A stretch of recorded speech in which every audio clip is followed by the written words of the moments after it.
Media సోదరులకి నమస్కారం. BRS నేతలకు అధికారం కోల్పోగానే శాసనసభ హక్కులు, శాసనసభ వ్యవహారం పట్ల ఇవాళ సోయొచ్చినట్టుగా కనబడుతుంది. గతంలో కాంగ్రెస్ పార్టీకి సంబంధించినటువంటి ఎమ్మెల్యేలు అసెంబ్లీలో మాట్లాడితే వాళ్ళని ఎంత అనగదొక్కినారో, కనీసము లేస్తే మైకు కట్ అయ్యే విధంగా ఎన్నిసార్లు ఎన్ని రకాలుగా అవమానపరిచినారో ఈ సమాజానికి తెలిసింది.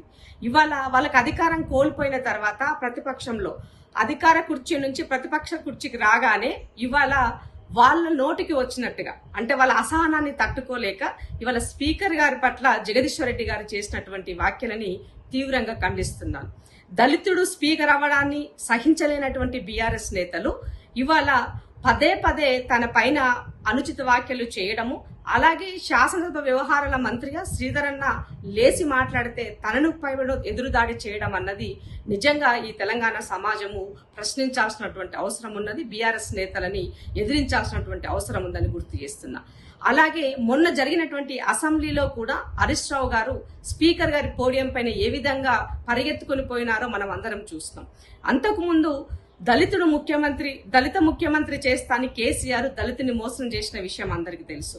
అలాగే డిప్యూటీ సీఎం రాజయ్యని చేస్తే రాజయ్య గారు తెల్ల బట్టలు పంచగట్టుకొని ఆయన కార్యక్రమాలు తిరుగుతుంటే ఓర్వలేనటువంటి కేసీఆర్ గారు ఆయన ఎట్లా అవమానపరిచిండ్రో మనం చూస్తున్నాం. అలాగే మంత్రిగా పనిచేసినటువంటి కొప్పుల ఈశ్వర్ గారు వేదిక పైన కూర్చోవడానికి అర్హుడు కాదు అనే విధంగా కేసీఆర్ అవమానించిన తీరు కూడా ఈ సమాజం ఇంకా మర్చిపోలే. దళితులకి 3 ఎకరాలు భూమి ఇస్తా అని చెప్పేసి ఏ విధంగా మోసం చేసిండో ఈ సమాజం మర్చిపోలే. అలాగే దళిత బంధు పేరుతో దళితుల్ని ఏ విధంగా మోసం చేసిరో ఈ సమాజం మర్చిపోలే.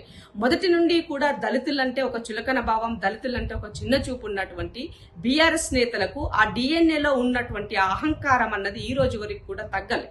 దొర అహంకారంతో ఇవాళ పదే పదే ఇవాళ దళితుడు స్పీకర్ గా ఉంటే భరించుకోలేకుండా ఇవాళ తన పైన చేసేటువంటి దాడిని యావత్ తెలంగాణ సమాజం ఖండించాల్సిందిగా నేను కోరుతున్నాను. Thank you.